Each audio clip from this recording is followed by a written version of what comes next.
नमस्कार, स्वागत है आपका फार्मूला बूस्टर सीरीज में। आज हम सीखने वाले हैं घन और घनाभ के कुछ महत्वपूर्ण फार्मूले जो कि बहुत ही इम्पोर्टेंट है। तो सबसे पहले आपको घन और घनाभ के बारे में कुछ बेसिक चीज़ें पता होना चाहिए।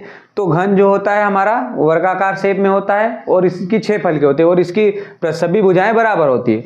और घनाभ जो होता है हमारा आयताकार शेप में मतलब रेक्टेंगुलर होता है, इसके आमने सामने की भुजाएं बराबर होती है और आमने सामने की भुजाएं बराबर होती है, उसे हम घनाभ कहते हैं।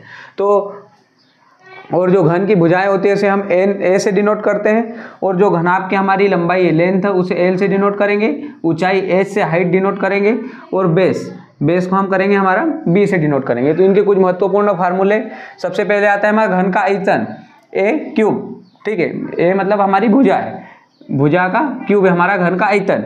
उसके बाद आता है घन का संपूर्ण क्षेत्रफल, मतलब इस घन का संपूर्ण क्षेत्रफल कितना होगा 6a²। उसके बाद घन का विकर्ण, विकर्ण क्या होगा, हमारी जो ये तिरछी रेखा इसे हम बोलेंगे विकर्ण, कितना होगा a√3।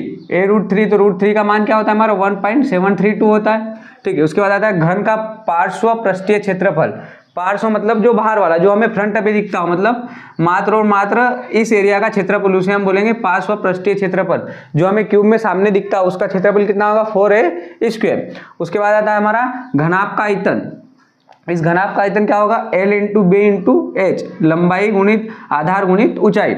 उस घनाभ का संपूर्ण पृष्ठ क्षेत्रफल, ठीक है, मतलब इस घनाभ का संपूर्ण पृष्ठीय क्षेत्रफल कितना होगा 2L × B plus B × H plus H × L, मतलब लंबाई गुणित आधार प्लस आधार गुणित ऊंचाई प्लस आधार गुणित लंबाई, ठीक है। अब उसके बाद आता है घनाभ का विकर्ण, मतलब ये वाली तिरछी रेखा, ये कितना होगा घनाभ का विकर्ण L² plus B² plus H²।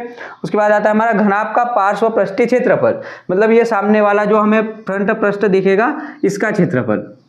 इसका क्षेत्रफल का फार्मूला होता है हमारा 2 L + B × H, मतलब 2 लंबाई प्लस आधार गुणित ऊंचाई। तो ये हमारे कुछ घन और घनाभ के महत्वपूर्ण फार्मूले थे। ऐसे ही बेसिक मैथ्स के फार्मूले पढ़ने के लिए मेरे YouTube channel easy maths with Hariom को जरूर सब्सक्राइब करें। धन्यवाद।